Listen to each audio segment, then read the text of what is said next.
Alô? Moçada, alô? Tem alguém aí? Alô? Boa tarde. Bom, então tá. Vamos daqui a pouco. Tá muito calor ainda. Daqui a pouco a gente aumenta. Tudo bem com vocês? Saudade. Ficar uma semana sem curso dá uma dor, uma ausência, uma carência. Mas estamos nós, de volta. Vamos então começando, que a hora passa rápido.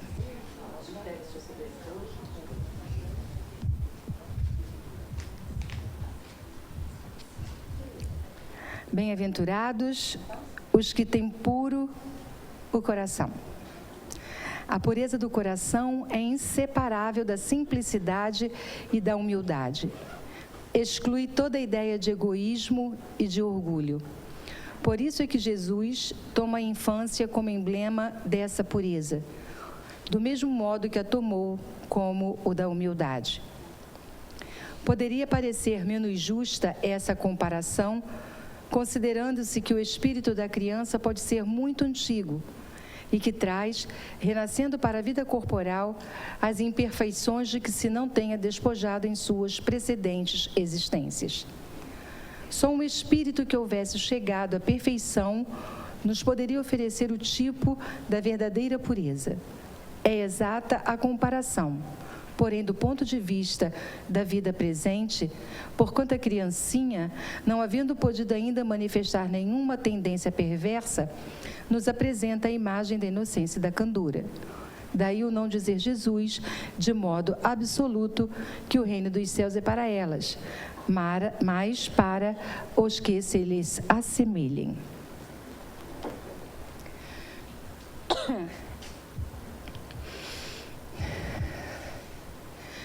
Com os nossos corações batendo pausadamente, liberando de nós toda ansiedade, liberando de nós qualquer motivo que tenhamos para preocupações, para cuidados, e procurando unir os nossos pensamentos em uma única sintonia dirigida a Deus, a Jesus, a Joana, aos nossos mentores e guias,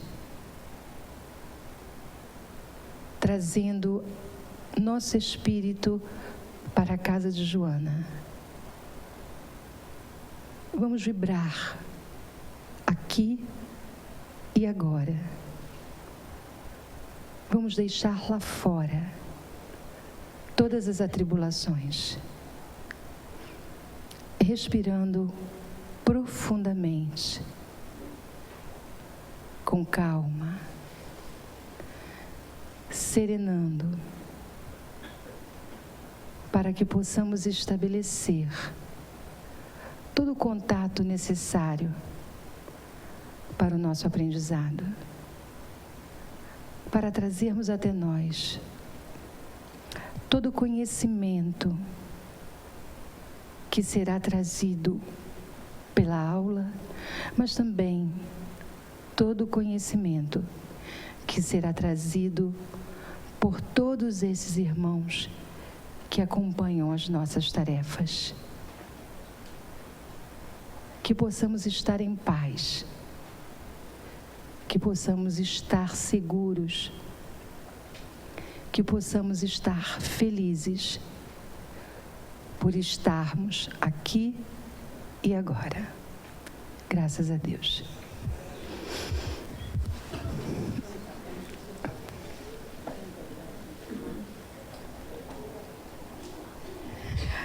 Nosso tema hoje é quente.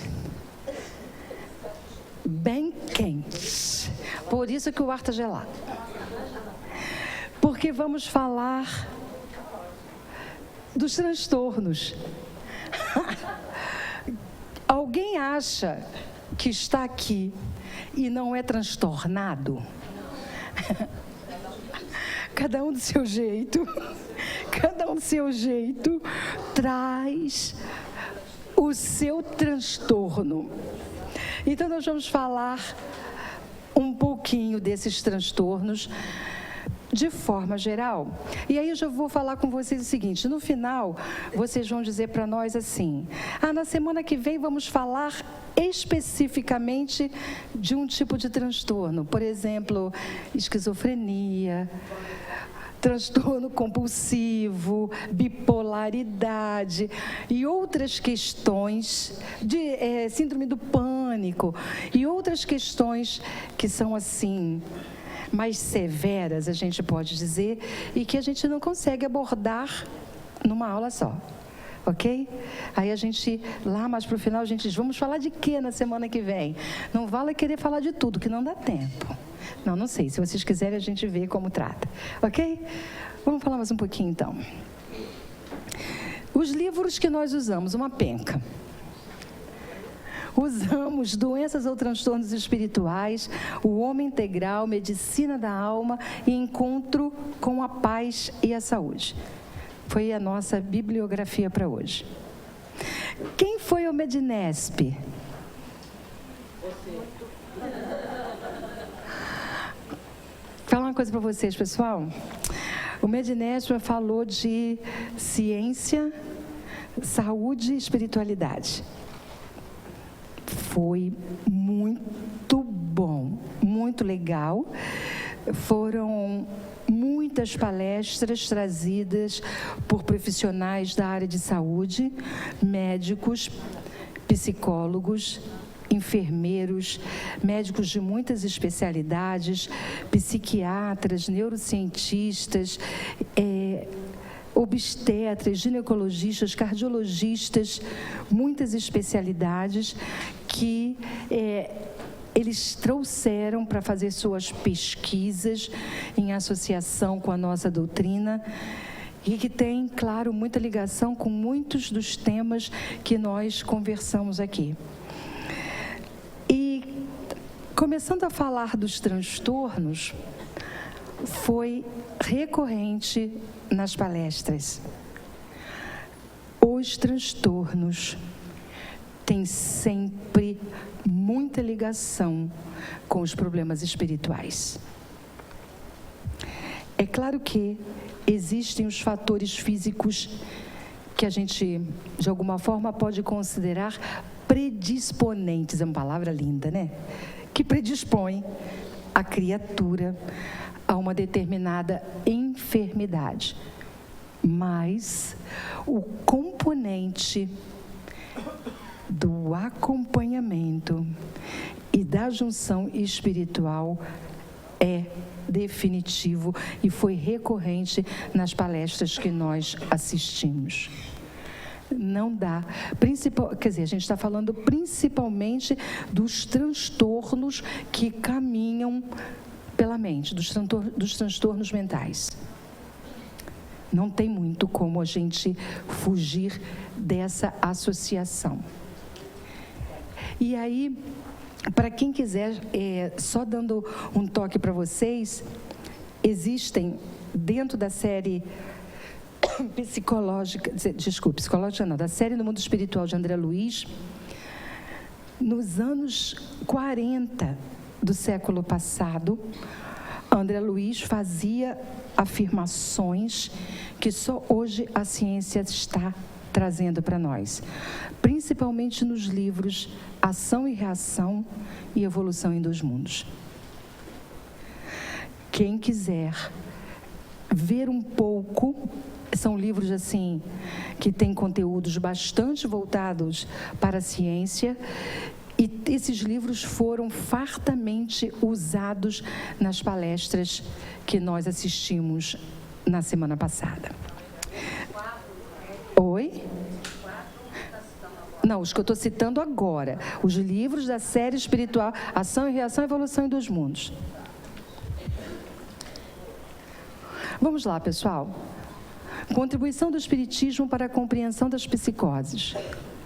Quanto mais evoluído um ser, mais consciente e mais responsável ele se torna. Novidade? Não, já sabemos disso. Essa consciência lhe dará as percepções do que deve ou não fazer. Ela guarda estreitas relações com as leis universais, retratando-as nas suas ações. Quando foge a esse processo evolutivo, contrariando a sua consciência e ferindo o meio em que vive, o indivíduo cria espaço dentro da sua intimidade perispiritual para a doença. O adoecer psíquico é o mais grave processo da criatura encarnada quando fere a sua consciência. O grau de agressão à própria consciência vai depender do tipo de infração, da persistência dela e de sua nocividade. É o somatório desses fatores, agravado pela indisposição em transformar as suas veredas, que leva o ser humano ao adoecimento mental. Então, essa primeira tela, esse primeiro slide mostra para a gente o quê? As histórias que fomos vivendo ao longo das nossas existências fazem o quê? Com que a gente possa, em alguma existência, trazer essa enfermidade. E o que a tela está dizendo? Que o grau de severidade vai depender de quantas vezes eu repetir, do agravamento, ou seja, das pessoas que foram atingidas por isso. Se eu tenho uma ação que só me atinge, mas eu tenho uma ação que atinge toda uma coletividade. Então eu começo a ferir o quê? Agredir a minha consciência, porque a gente já sabe que as leis morais estão escritas onde? De acordo com o próprio Livro dos Espíritos. Na nossa consciência. Uma consciência que está lá, que não é essa consciência que a gente está falando que tem enquanto está na existência. É uma consciência muito mais profunda, que tem essas leis morais inscritas e que a gente precisa ir desvelando aos poucos. E o fato de eu nem estar consciente de que essas leis morais estão dentro de mim, não invalida a minha responsabilidade. E o que é pior, muitas vezes eu tenho acesso à informação, ao conteúdo, e ainda assim eu repito as minhas ações. A responsabilidade é maior quanto maior é o meu conhecimento. Porque enquanto eu não sei, eu sou protegido pela minha própria ignorância. Mas nós, de alguma forma, posso assegurar, conhecemos algumas coisas, eu diria até que em profundidade. Mas não é só nessa existência, também em outras não conseguimos fazer ou realizar ações de acordo com o quê? Com aquilo que a nossa consciência diz que é o certo. E aí a gente envereda por outros caminhos, entra muitas vezes num processo de quê? De culpa mal compreendida, e aí a gente arrasta todos esses transtornos para nós, e a gente vai comprometendo o quê? A nossa mente. E quanto mais eu vou negando esta possibilidade, primeiro, de me autoconhecer, de saber quem eu sou e de entender as transformações que eu sou levada a fazer, e eu repito, isso vai ficando gravado. E dependendo da consequência, isso me traz um transtorno mental que pode ser bastante severo. E esses transtornos mentais severos, eles estão sempre associados, em algum nível, a processos obsessivos. Vê se não faz sentido. Se tudo tem a ver com ações que eu realizei, não é verdade? E se essas ações têm consequências em mim e no coletivo, esses espíritos estão ligados a mim de que maneira? Dependendo da compreensão que eles tiverem, da perda que tiveram por conta das minhas ações, o que eles se sentem em relação a mim? Credores. e eu devedora. Então, por isso que algumas situações estão na razão direta em que eu atinjo não só a mim, mas o meu próximo. De que maneira eu conduzo essas minhas ações.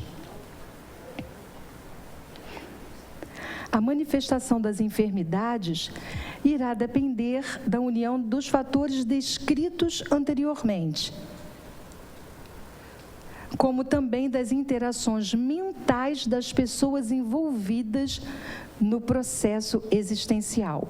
E aí está começando a falar o quê?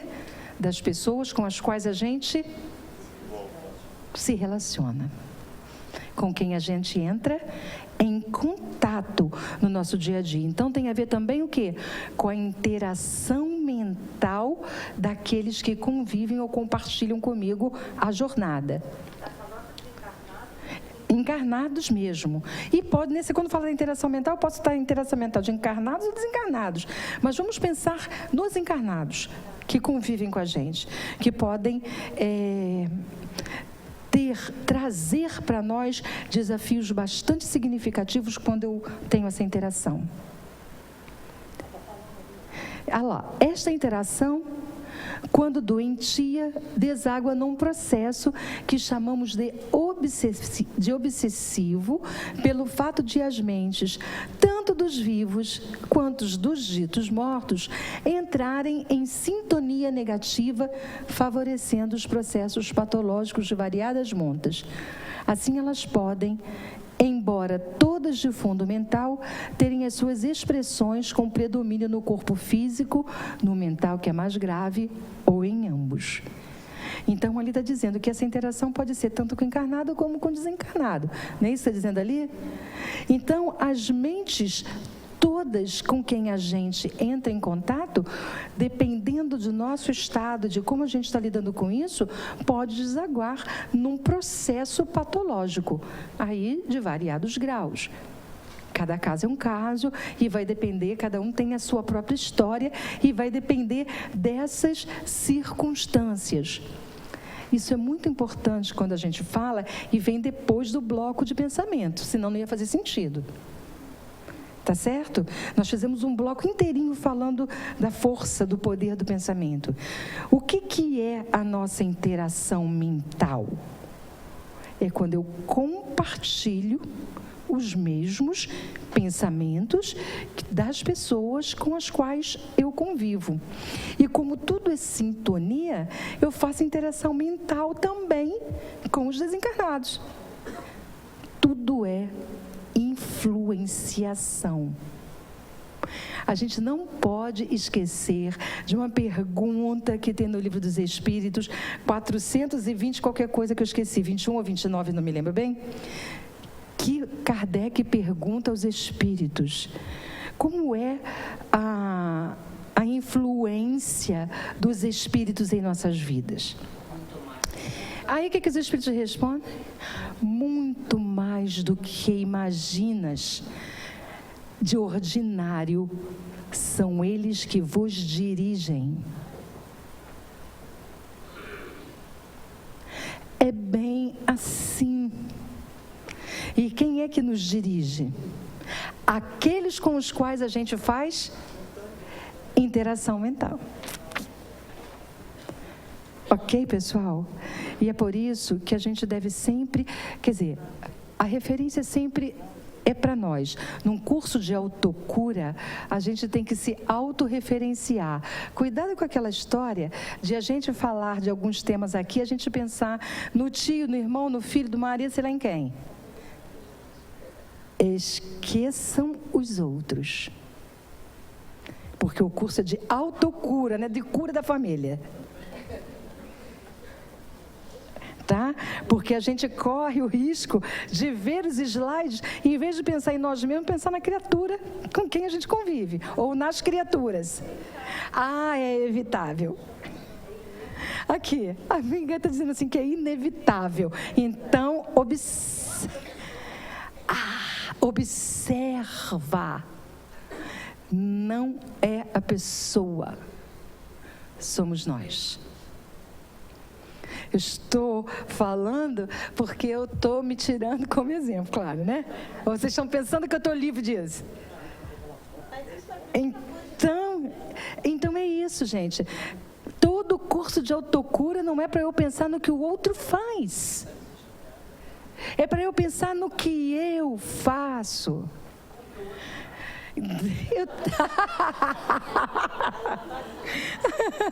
Eu tenho que pensar, toda a referência é para nós. Como é que eu estou me comprometendo? Eu é que me comprometo, não é o outro que me compromete.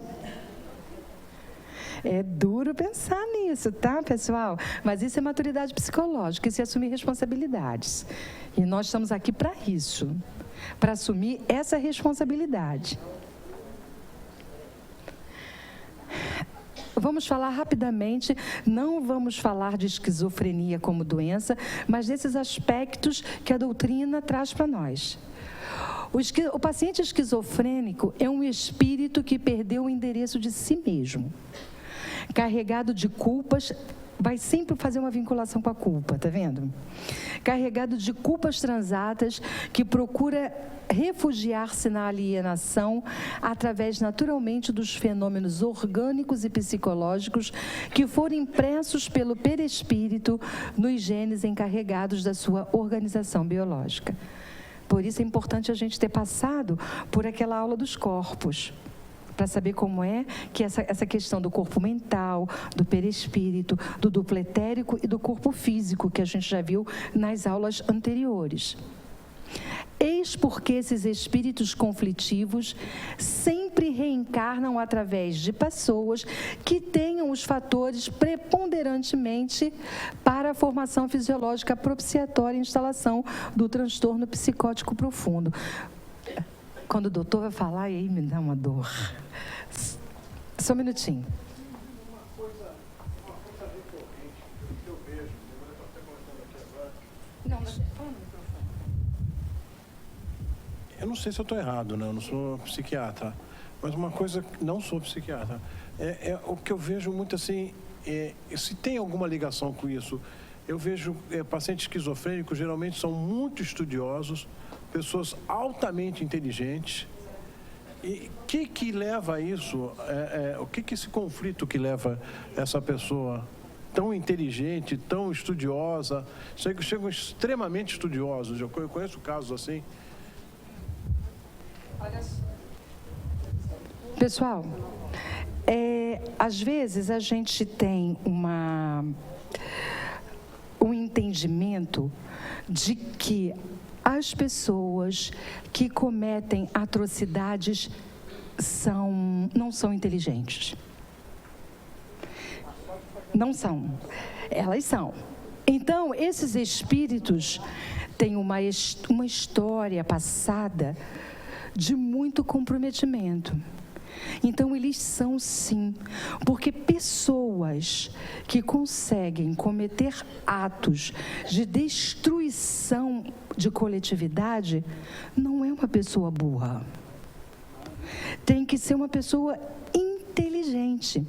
Então, eu vou compartilhar uma coisa com vocês. Num desses livros que eu falei, da série do André Luiz, que eu não me lembro em qual deles, faz citação a uma escola de vingadores no mundo espiritual, onde os espíritos são treinados para a vingança. Mentes que manipulam mentes só pode ser gente muito inteligente. Só pode ser espírito que em algum momento ascendeu muito na sua competência intelectual, mas não ascendeu na moral. Então ele vai se comprometendo, porque às vezes tem uma passagem do Evangelho que eu já posso ter aberto aqui, que é missão do homem inteligente no mundo, no Evangelho segundo o Espiritismo. Quando eu coloco a minha inteligência a serviço do mal, eu entro nesse nível de comprometimento. Sim. Mas a minha grande dúvida, sim, foi até uma Sim. Então, se a gente é um espírito, vem para evoluir, como é que lá do outro lado existe uma escola de vingadores? Porque, olha só, vou dizer para você... Onde está essa Não, a evolução, porque a evolução não é moral, é intelectual. Então, mesmo, olha só para poder a gente entender um pouco esse processo. Mas como se ele está lá na espiritualidade, como é que ainda assim ele consegue formar uma escola de vingadores, né? Se eu entendi bem o que você perguntou. Olha só, pessoal, da mesma maneira que aqui, na carne, encarnados, lá na espiritualidade, eu me junto por sintonia. Então, o que a espiritualidade faz? A espiritualidade maior, aquela que são dos espíritos cuidadores e puros, sabem que aquilo existe, mas não dá para impedir aquilo que é meu livre-arbítrio. Então, quando a minha escolha ainda é essa, eu não me transformo pelo fato de ter desencarnado. Eu continuo do mesmo jeitinho. Eu sou o que eu sou aqui e lá no mundo espiritual. O fato de eu estar no mundo espiritual não me transforma automaticamente num ser que, de repente, aprendeu as coisas. Não é assim. Então, a mesma coisa que eu faço aqui, quando eu vou para o mundo espiritual, se eu não aprendi, eu vou fazer do mesmo jeito. Então, a manipulação que eu faço de mentes aqui, eu vou continuar fazendo lá. Mas por que então esse sujeito? Que sujeito? Esse espírito que não evoluiu, reencarna? Por que o espírito que não evoluiu reencarna? Porque Porque o Espiritismo nos diz que o maior instrumento de evolução é estar na carne. Por quê, pessoal? Muitas pessoas fazem essa pergunta. Mas por que eu tenho que encarnar? Eu poderia ficar lá na escola, lá. O mesmo aprendizado que eu tenho aqui, eu não poderia ter lá? A gente até aprende algumas coisas lá. Mas o fato de eu estar sem o esquecimento pode fazer com que eu não seja exatamente quem eu sou. O que é o aprendizado? É estar aqui. Quando eu estou esquecido das minhas histórias passadas, e o fato de eu estar esquecido me permite esse aprendizado. Tá certo, pessoal? Porque é transformação. Não é ser bonzinho, porque eu quero que você me veja boazinha. É mudar a minha natureza, efetivamente. E isso não é possível na espiritualidade. A carne é que me propicia esse aprendizado. Não que eu não tenha escolas para aprender. Muitas vezes a gente, antes de encarnar, até passa por alguns cursinhos que quando encarna esquece tudo, né? Coisa. A gente passa. Só para concluir aqui. Então, muitas vezes a gente acha, por que eu tenho que passar por esse processo? Então, no início da vida do espírito, o aprendizado, ele entra e sai na carne e nem dá conta, só para aprender isso. Só para aprender este processo. Ele nem dá conta, mas não é o nosso caso não, tá? A gente já programou tudo, tá? Não vem com essa história. Então não sei. Não sabemos. Nós sabemos o que programamos para a existência. Então é por isso que o Espiritismo nos explica. Então eles criam, só para falar que a gente está falando da Escola dos Vingadores, já falo com você. É porque é manipulação de mente. O que eles fazem?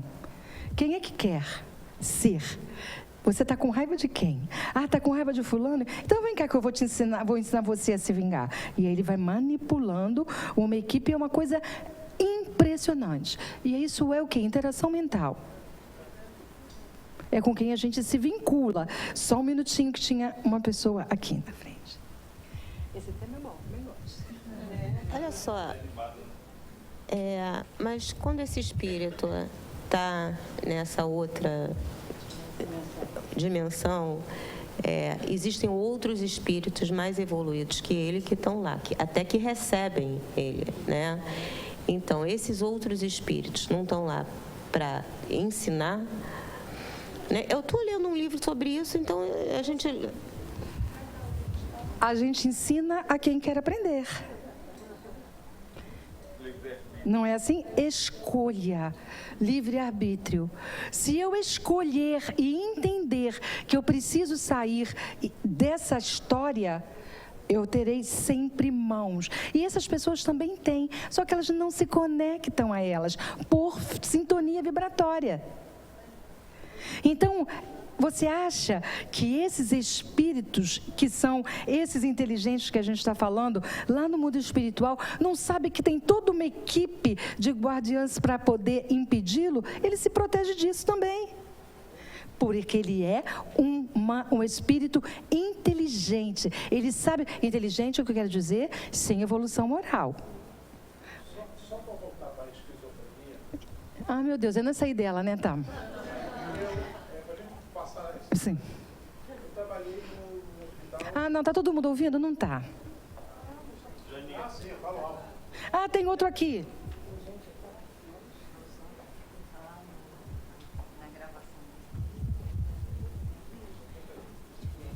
Por que não ouve? É só para mim entender alguma coisa. Eu trabalhei no hospital psiquiátrico, eu era ateu e trabalhava no hospital psiquiátrico Bezerra de Menezes, tá? Sim. Olha só, ele era ateu e trabalhou no hospital psiquiátrico. Não, Bezerra de Menezes, era um hospital espírita. Isso.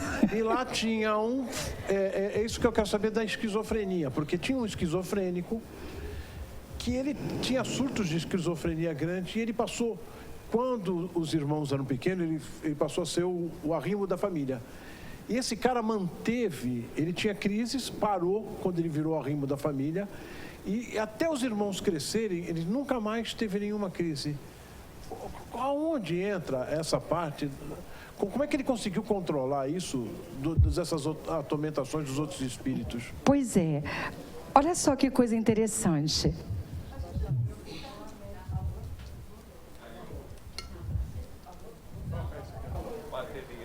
A gente não sabe que aquela palavra que tem o amor cobre o quê? A multidão dos pecados. O que nós estávamos falando disso ainda há pouco. Quando eu saio, lembra quando a gente estava falando ainda há pouco do egoísmo para o altruísmo, que é a caridade? Eu vou transformando isso em mim. Ele colocou a sua mente, as suas mãos a serviço do próximo. E não tem nada mais transformador. Aí ele consegue, não quer dizer que ele tenha ficado definitivamente curado, porque alguém que chega num processo de esquizofrenia é um transtorno grave. Mas ele conseguiu, de alguma forma, pelas suas ações no bem, neutralizar, pelo menos ali naquela circunstância. E aí, quando ele faz isso, o que ele consegue fazer na interação mental dele? Ele transforma a sintonia e a interação mental dele começa a mudar. Quer dizer que ele se livrou definitivamente daqueles inimigos? É uma resposta, é informação não fornecida, a gente não sabe. Mas, com certeza, o fato dele ter se colocado a serviço do bem, quer dizer, ele se responsabilizou por aqueles irmãos. Se tornou arrimo, deu sustento, permitiu muitas vezes que alguém estudasse, que evoluísse, enquanto ele se sacrificou pelo trabalho. O que é isso? Se não é transformação pelo bem, pelo amor, às vezes sem consciência de que está fazendo isso. No que ele fez essas ações, ele se transformou. É isso. É por isso que eu disse, pode não ser definitivo. Porque não é fácil. Olha só, a gente não pode dizer que não tem cura. Porque ele ficou por um período bastante atenuado. Mas, se ele é prisioneiro dessas mentes desencarnadas e não se fortaleceu o suficiente, ele recai na situação. Ele recai. E olha, pessoal, às vezes, na casa espírita, é muito difícil até a gente fazer a diferença entre esquizofrenia e o processo obsessivo severo. Porque o esquizofrênico escuta vozes, né? E o que os médiuns falam? não é? Criam situações. Então, um trabalho, o tratamento espiritual, ele tem que ser muitas vezes associado também ao clínico, até que se chegue à conclusão de que é só mediúnico ou precisa só de tratamento espiritual e não tem comprometimento físico. E aí isso é um desafio em qualquer circunstância. Por isso a gente sempre fala, os hospitais psiquiátricos estão repletos de enfermos que têm comprometimento obsessivo. Repletos. Às vezes mais obsessivo do que propriamente o transtorno mental. Quer dizer, tem alguns que são fortes. Esquizofrenia é dos mais severos, né? É dos transtornos. Entre os transtornos é um dos mais severos. Ok, pessoal? Através da lei de afinidade, aqueles que estão comprometidos perante as divinas leis reencarnam-se em grupos familiares, afetuosos ou não, de maneira a resgatarem juntos os débitos acumulados. Surgem desde a infância os ódios, os dramas e conflitos familiares, as exclusões, as perseguições, os castigos físicos injuriosos que desencadeiam as reações psicológicas predisponentes ao distúrbio grave.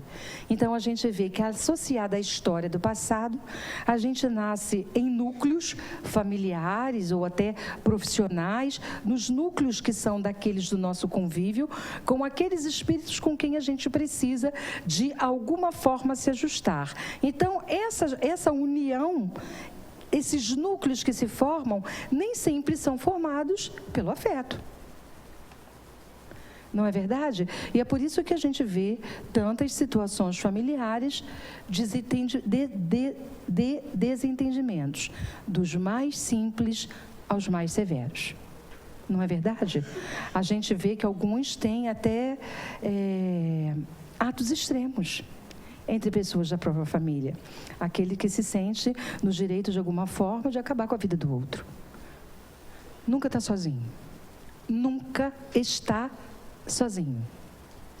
Está sempre acompanhado de alguma mente com quem estabeleceu uma interação. Mas claro que é livre-arbítrio, não é o outro que te obriga, não. É porque você se permitiu. Porque a porta, quem abre, como é que é? Bate de lá para cá. Eu só abro a porta se eu quiser. Mas às vezes, no caso dos transtornos, esta vinculação é tão estreita e muitas vezes não é de uma existência só. É de uma, duas, três, porque cada caso é um caso, em que aqueles espíritos estão vinculados.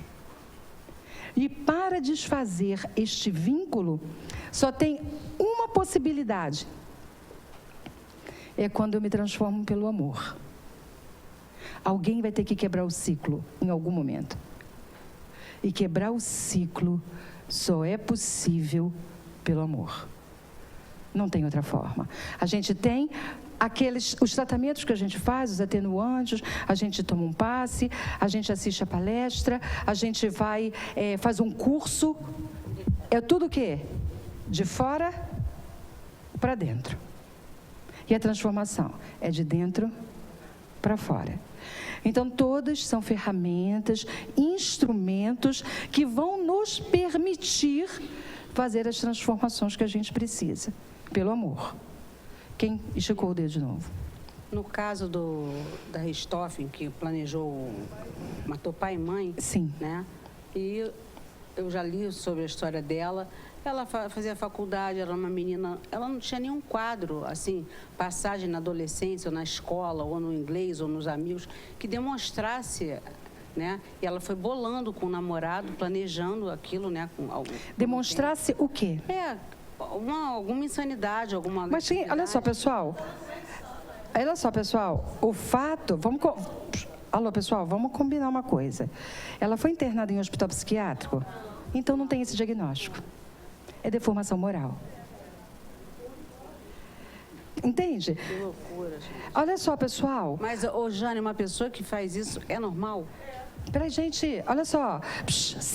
De novo, sem julgamento. Eu não posso falar que a pessoa... Não, normal que eu digo assim, a pessoa... Nós estamos dizendo se é o que é normal pelos nossos parâmetros.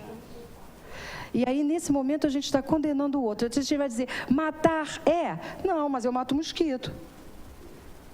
Não, planejar, né? Porque quando você tá Então, a gente não pode... Olha só, pessoal, de novo, as coisas voltam para nós, né? A gente está precisando falar de algumas questões. Não nos cabe fazer interpretações de situações que a gente não tem todas as informações. De novo, a gente sempre fala disso. É sempre assim. Vou contar para vocês a história que a pessoa que faz o curso comigo 3,5 já ouviu algumas centenas de vezes, vou repetir aqui. Uma história que eu uso até na minha vida profissional, mas que cabe para nós, no meu trabalho profissional. Então, são 2 profissionais auditores, porque eu trabalho também com auditoria, 2 profissionais auditores que estão andando de trem. Então, tem um auditor muito experiente e outro que está em treinamento. Eles olham para o lado de fora da janela do trem e o menos experiente diz assim, aquela ovelha está tosquiada. E aí o mais experiente diz assim, eu não posso dizer que essa ovelha está tosquiada porque eu só estou vendo um lado dela. Para eu dizer que a ovelha está tosquiada, eu precisaria ver a ovelha inteira e eu não estou vendo. Então, pessoal, existem circunstâncias que a gente não é capaz de analisar, que a gente não tem todas as informações. Então, a mesma coisa a gente fala, uma pessoa que é capaz de cometer um tipo de crime com os pais, ou os pais com os filhos, quem está movido pelo amor não faz isso. Mas nós estamos movidos pelo amor? A gente pode não chegar numa coisa extrema, mas quantas vezes a gente convive com os adolescentes que ele tem vontade de matar pai e mãe. E a gente... Aí, qual é? Entende? Aí é como eu canalizo isso é que vai fazer a diferença. A gente não sabe. Pois é, a gente não sabe de que maneira essa jovem conduziu essa situação. E tem mais, a gente está esquecendo de uma história de inimizade de espíritos.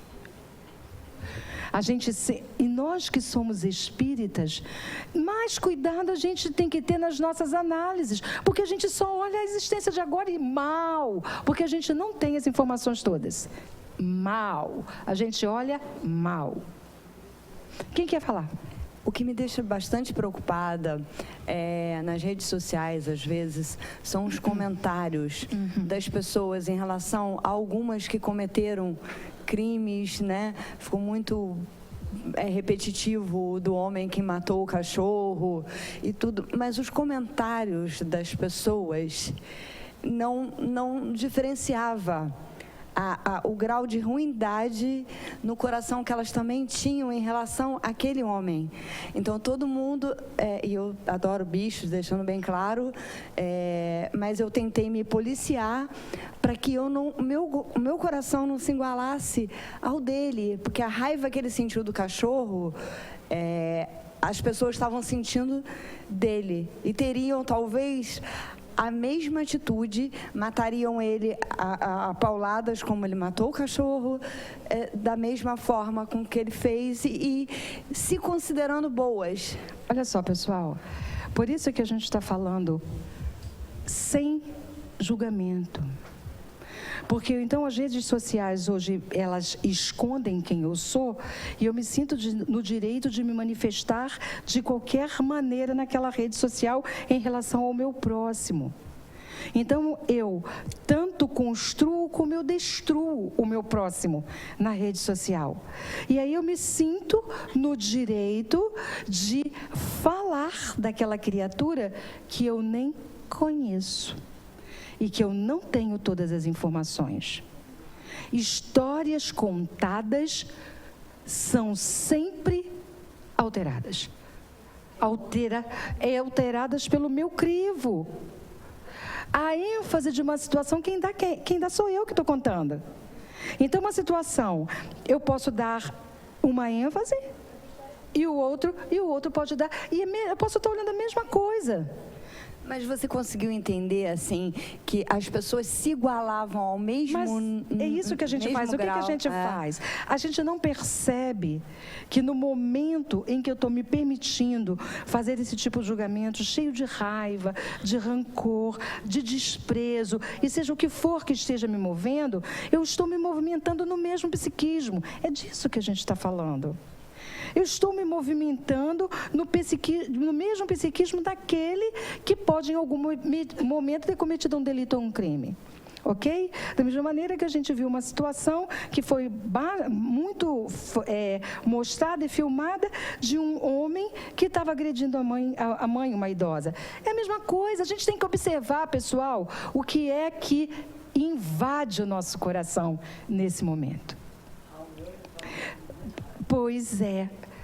Quando a gente deveria ter, sabe o quê? Compaixão por alguém que ainda não é capaz de se comportar de uma maneira... Mas assim, a gente não tem nada a ver com o outro, Beth. Entendeu?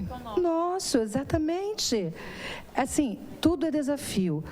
E os nossos encontros são para as nossas reflexões.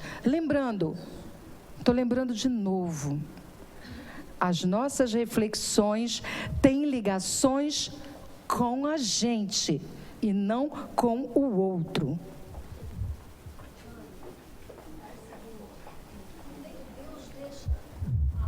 Deus deixa a livre-arbítrio de todos, não tem como Deus impedir que aconteça. Bota alto. Tá perto? Tá desligado? A minha voz é alta. Não tem como Deus intervir nessas coisas humanas terríveis. Pessoal, Deus é bom. Deixa eu falar uma coisa para vocês. Vocês acham que Deus não intervém? Ele vai intervir e impedir o nosso crescimento? Você consegue impedir que um filho faça alguma coisa que você acha que ele não deve fazer? Qual é a diferença? Dependendo da... Qual é a diferença? Você tem um filho adulto, capaz de fazer as próprias escolhas. Se ele decidir que vai fazer daquele jeito, ele vai. Mesmo que você saiba que ali na frente ele vai sofrer. Você consegue impedir? Não consegue. É uma decisão pessoal. Crescimento e entendimento é uma decisão pessoal. Então a gente fica muitas vezes acreditando que Deus permite. E quando eu falo isso, minha amiga, minha irmã, eu estou mais uma vez colocando a responsabilidade em Deus e não em mim. Sou eu que faço as minhas escolhas, para o bem ou para o mal. E a gente acredita que pelo fato de nós estarmos vivendo todas essas circunstâncias, que Deus não está por aqui. Não é assim. Só que nós ainda estamos fazendo escolhas equivocadas. Mas só que é essa escolha equivocada que ainda me faz aprender. E eu não consigo impedir isso nem de um filho, Deus também não. Então, quando a gente ainda é muito ignorante como essência, como espírito, muitas coisas a gente é dirigido. Mas depois a gente começa o quê? A assumir as nossas próprias responsabilidades. Como na criança. A criança a gente conduz, dirige. Quando ele vai ficando pré-adolescente, você ainda consegue. Depois que ele chega numa idade tipo 16, 17... e por aí em diante, o máximo que você consegue fazer, olha, esse caminho que você está escolhendo, pode ter consequências lá na frente. Agora, você consegue impedir? Não consegue. É a mesma situação. Ok? Quando se compreender que o Espírito sempre é o encarregado de modelar a existência que lhe é mais favorável, dispor-se-á de elementos para estudos mais profundos em torno da loucura e suas variantes, cujas raízes estão fixadas no cerne profundo do ser. manias e suspeitas, insegurança e complexos de inferioridade como de superioridade, narcisismo, timidez, tormento sexual, estão centrados em comportamentos anteriores do espírito, que não soube conduzir-se com a necessária dignidade, defraudando os códigos da vida, mesmo que sem o conhecimento das demais pessoas.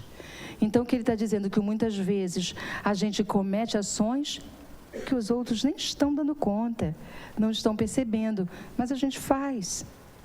Então, não é aquela questão de parecer bom, é ser bom. Porque parecer, eu posso parecer o que eu quiser, eu posso mostrar um aspecto de gentileza, de fala mansa, né? Até de docilidade e sutileza, que no meu interior eu estou muito distante de ser. E mais, às vezes eu sou assim, no público, externo, mas eu sou bem diferente dentro da minha casa. Né? Aquelas coisas que às vezes a gente ouve assim, puxa, mas ela é tão legal. Aí meu marido falava assim, mora lá em casa. Você vê quem ela é? Entendeu, gente? Então, o verniz, que é natural, a gente precisa dele, senão a gente sai agredindo o povo aí. A gente precisa do verniz social, da educação, que faz com que a gente tenha algum freio nas nossas ações e nas nossas atitudes. Mas muitas vezes a gente não tem isso nem dentro da nossa própria casa. É só depois que sai do lado de fora da porta. Então, a gente precisa ver que a gente tem uma biografia antiga.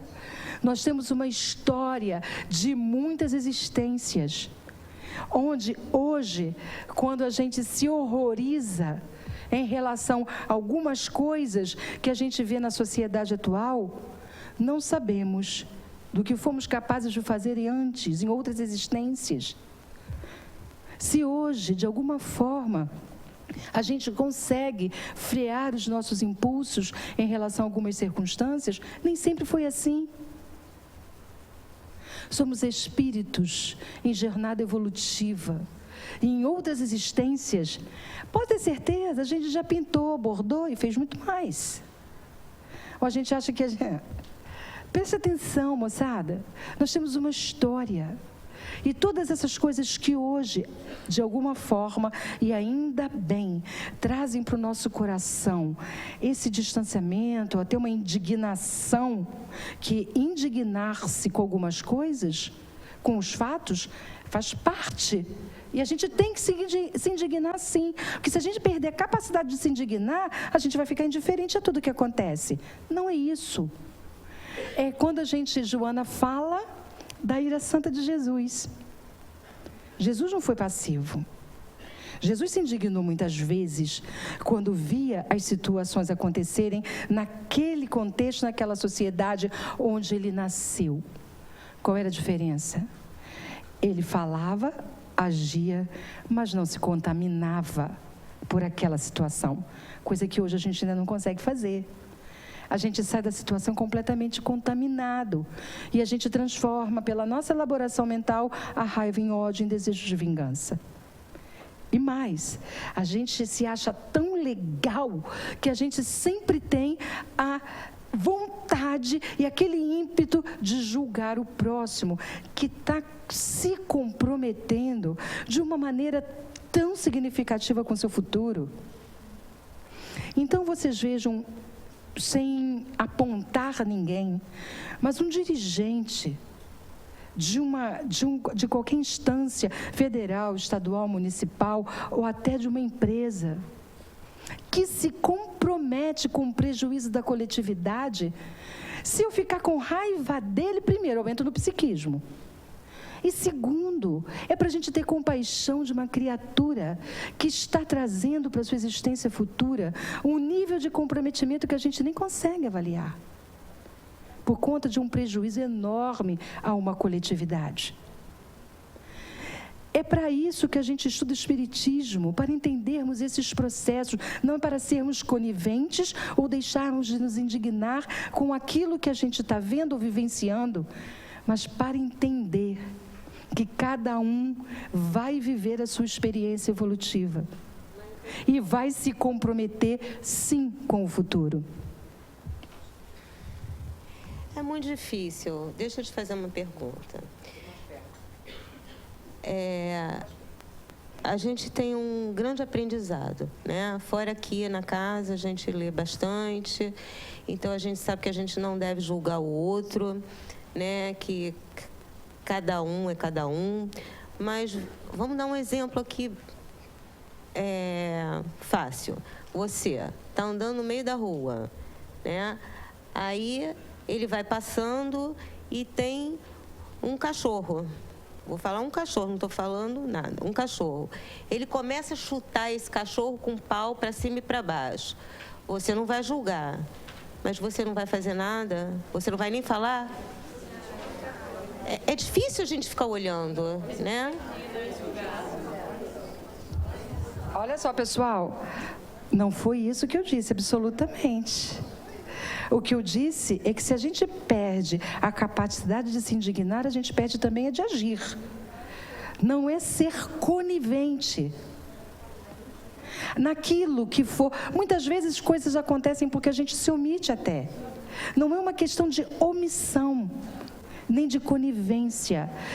É uma questão de você pode tentar impedir que aquilo continue se for possível, sem que você se sinta dominado pela raiva e pela vontade de vingança. Assim, o que eu quero dizer?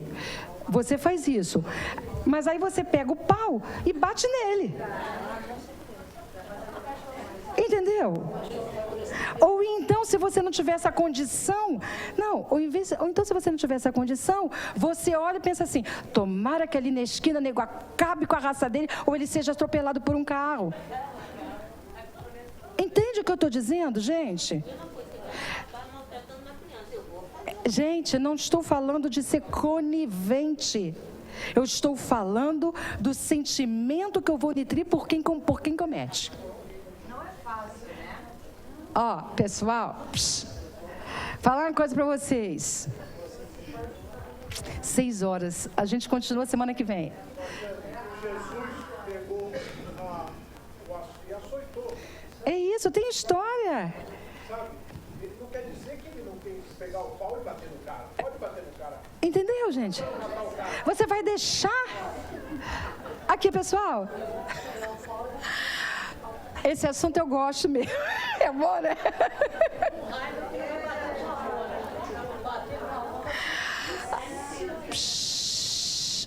Falar uma coisa para vocês. Aliás, duas.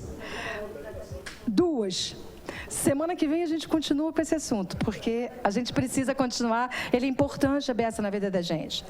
Segundo, quero falar para vocês, as pessoas, a galera, os meus amigos que conduzem o início da palestra, eles brigam tanto comigo. Sabe que eles perguntam assim: o que você faz com essa turma que sai toda tão agitada falando? É uma confusão. O pessoal da palestra está chegando e a turma está saindo na maior balbúrdia. Olha, nem parece que é uma aula de autocura que a gente vê meditação. Mas a gente acabou de... Aqui, a gente acabou de fazer uma meditação, a gente acabou com a meditação. Acabou a meditação, uma barata voa, uma ansiedade danada. Isso é uma coisa. Vamos ficar calmos. Segundo, aquela aguinha que está lá fora é para beber depois da palestra. Não é... Alô? Psh. Não é para beber antes. É que o pessoal... Enquanto a gente está terminando, a moçada que é responsável pelos copinhos já deixa tudo preparado, porque em seguida nós vamos começar a palestra. Moçada, ó, o povo briga comigo. Para saber o que a gente faz com a turma. Preste atenção. Tia Jane vai ser chamada a atenção de novo se vocês não se comportarem. Bom, Eu vou passar aqui porque eu acho que a gente precisa fazer a meditação. Depois a gente volta. Olha quanta coisa faltou. Eu não vou fazer as perguntas do diário hoje, só vou fazer meditação para a gente fazer aquele encerramento que a gente faz sempre, ok?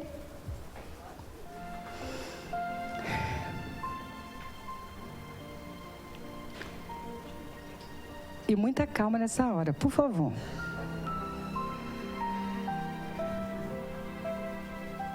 A energia divina dá origem à vida em toda parte e domina-me. Indefinível, o ato de viver e pensar, sentir e amar, alcança o clímax no ser humano. Essa energia poderosa em mim induz-me à captação de novos recursos para o crescimento e a autorrealização. Escolho a opção da felicidade. Não cederei ao marasmo, às injunções perturbantes a que me acostumei. Sou vida em desdobramento. Reergo-me e adquiro novos padrões de pensamento, de ação, para tornar-me pleno. Com os nossos corações cheios de gratidão, nós encerramos o nosso encontro de hoje. Que possamos, à medida em que formos despertando a nossa consciência, sentir a plenitude do ser que somos. Que possamos, Senhor, compreender cada vez mais quem somos nós. Que possamos entender cada vez melhor o propósito de estarmos aqui e agora. Fica conosco, Senhor, em nossos corações, com as pessoas a quem amamos, com aqueles também que por algum motivo ainda não nos amam. E que possamos, fortalecidos pelas bênçãos e pelas luzes que sentimos em nosso coração agora, percorrermos a jornada da semana, para na próxima semana, na próxima quinta, estarmos aqui, novamente, com sede, com fome, de aprender, de ser feliz e de estar plenos. Graças a Deus. Obrigada, pessoal. Até quinta.